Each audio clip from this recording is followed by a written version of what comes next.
Employees, including pilots, are getting fired for their social media posts. There's literally right here an official tracker, somebody on Twitter, it says 658 people so far. So this is from my union, and it says, in the wake of the week's events in Utah, like what people don't understand is how hard it is to get fired as an airline pilot. Well, hey, Charlie, sorry you got shot in your fat effing forehead. It was just the cost of our liberty.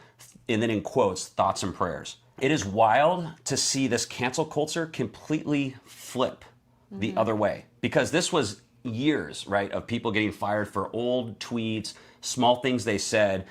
And it's like watching now the pendulum swung the other way. And now the right is in control of that cancel culture gun. And the other side is never used to having to like be this careful about what they say, because they would never get fired for social media posts. I think Marco Rubio said they're going to start denying people's visas or people that want to come into the country that have made fun of this post. Now that's like a very like I said, this is where you start getting a very blurred line between First Amendment versus like what is slander or call to violence. But it's crazy to see this on the other side. You have government officials now saying they're going to deny people into the country. I mean, it's happening to the smallest extent that it can. Like even, for example, the Office Depot employees are being fired because they simply wouldn't print pictures of Charlie Kirk because of their opinions of the matter.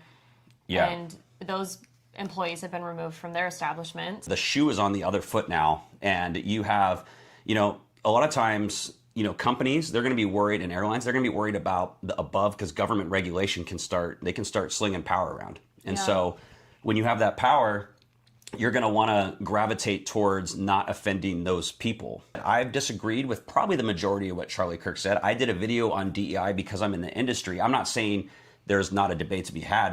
If you ever need an example of how to look extremely ignorant, look no further than comedian Chrissy Mayer in her tweet about DEI. I'm on my way to Fort Wayne, Indiana, and I see the pilot in the cockpit. If I don't make it, blame DEI. So whether you're just a terrible comedian or actually a racist, allow me to clear up a few things about DEI in aviation. Fact, airline pilot standards haven't been lowered. They were actually raised in 2013. And since that gentleman is flying a commercial jet, I already know without question that he meets these minimum requirements. Fact, no one passes airline training unless they're proficient. Airlines can hire whoever they want, assuming they have all those qualifications I just mentioned, but they still have to go through 2 months of systems trainings, sim checks, and evaluation by experienced check airmen. I never signed off somebody who wasn't ready, and no one ever pressured me to do so otherwise. This is my buddy Herman. We've known each other for almost 20 years, and we're both airline pilots. We came up through the same flight school, took the same check rides, earned our place in the cockpit through merit, sweat, and sacrifice. So for someone to assume it wasn't earned with a lazy, racist assumption, it's not comedy. That's just ignorance and a cheap dress. Do better.